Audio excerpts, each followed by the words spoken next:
Lula vai se encontrar com Trump quinta-feira em Washington. Pois é. Essa movimentação repentina no xadrez geopolítico pegou muita gente de calças curtas. A gente achava que ia demorar, mas de repente o jogo virou. E para não perder nenhuma parte importante dos bastidores que a gente vai destrinchar, inscreva-se no nosso canal rapidinho. O que a nossa análise de hoje revela é que as reais motivações dessa partida inesperada fervem muito mais por baixo dos panos do que a diplomacia tradicional quer mostrar.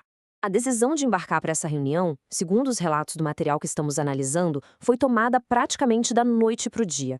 O embarque já acontece na quarta, para o encontro na quinta. E olha, quem acompanha a diplomacia sabe muito bem que uma visita de Estado desse calibre geralmente leva meses de negociações super meticulosas, tem equipe precursora, agenda travada, todo aquele protocolo. O inusitado aqui não é só o encontro em si, mas a pressa absurda para uma viagem que, convenhamos, parecia ter sido esquecida na gaveta. A fonte argumenta que a postura inicial ali era até tentar comprar um certo atrito, acreditando que isso renderia dividendos políticos internos. Mas a chave, claramente, virou. Isso nos obriga a perguntar o seguinte: será que estamos vendo um movimento puramente diplomático ou uma manobra de sobrevivência política? Essa é a enorme controvérsia que o material traz. Será uma tentativa genuína de aparar as arestas entre os dois países ou só uma resposta desesperada a pressões internas que estão esmagando o governo? A fonte defende com unhas e dentes a teoria de que o verdadeiro motivo para arrumar as malas correndo assim é simplesmente tentar desviar o foco de uma crise política doméstica bem grave. Vamos avançar e ver como isso se constrói na linha do tempo, porque as coisas fazem mais sentido quando a gente olha o histórico. Lá atrás, em março, já tinha um encontro planejado que não saiu do papel. A justificativa oficial na época foi o conflito no Irã, mas a fonte crava que o motivo real foi estratégico e totalmente interno. A análise alega que, com as pesquisas mostrando a oposição ganhando muito terreno, houve um distanciamento proposital. Aí, lá em outubro, rolou uma tentativa meio curiosa de reaproximação durante uma cúpula na Malásia, mas nada concreto.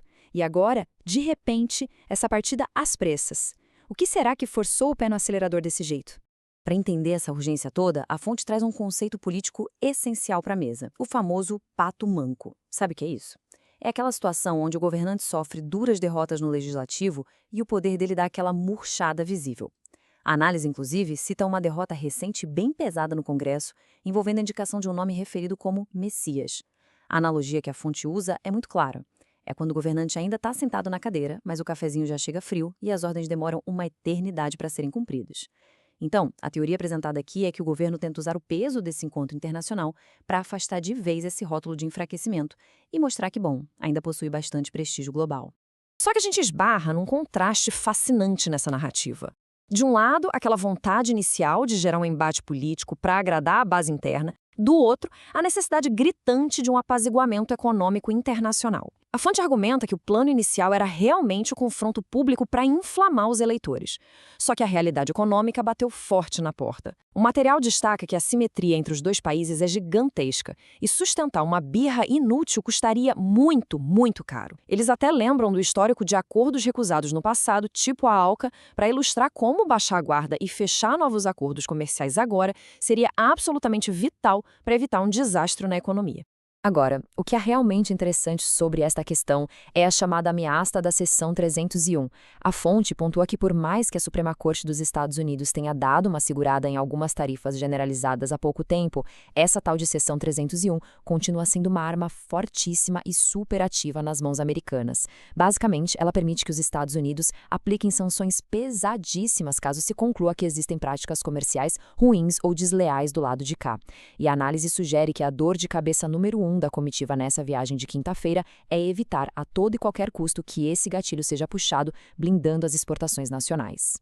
E aqui a gente entra no território das alegações mais intensas do material. Eles abordam alegações de um acordo de bastidores.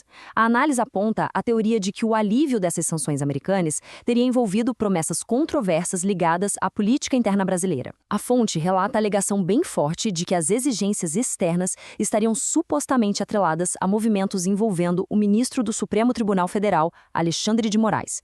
O material sugere, portanto, que o cenário internacional e as tensões da política judicial aqui dentro estão muito mais entrelaçadas nas motivações dessa viagem do que parece. Mas o que mais estaria sobre essa mesa em Washington? A suposta agenda desse encontro vai além. Temos as tarifas da Seção 301, que a gente acabou de entender. tem o conflito no Irã e tem um ponto que puxa muita atenção na análise original: a possibilidade real do governo americano classificar o PCC e o Comando Vermelho como organizações terroristas. A fonte deixa super claro que não tem nenhuma decisão tomada sobre isso ainda, tá? Mas é um tema que tem um potencial enorme de mudar a segurança pública de ponta cabeça e alterar a forma como essas facções são tratadas internacionalmente. Com tantas peças no tabuleiro, o material projeta 3 possíveis desfechos para essa reunião toda. O primeiro cenário, e que a análise considera o mais provável de longe, é rolar só uma simples formalidade, uma foto de aperto de mãos e nenhum grande anúncio. O segundo seria a conquista de um acordo comercial positivo ou cooperações específicas, o que seria um tremendo alívio econômico. Já o terceiro cenário seria o de um embate político aberto, bem na linha de alguns conflitos diplomáticos recentes com outros países. A fonte alerta que, embora o acordo seja muito melhor para a economia, comprar a briga pode acabar sendo politicamente atraente para alimentar o discurso interno.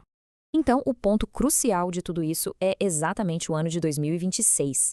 A fonte cita comentaristas políticos que acreditam que essa reunião super rápida de quinta-feira é, na verdade, o evento mais decisivo para as próximas eleições presidenciais.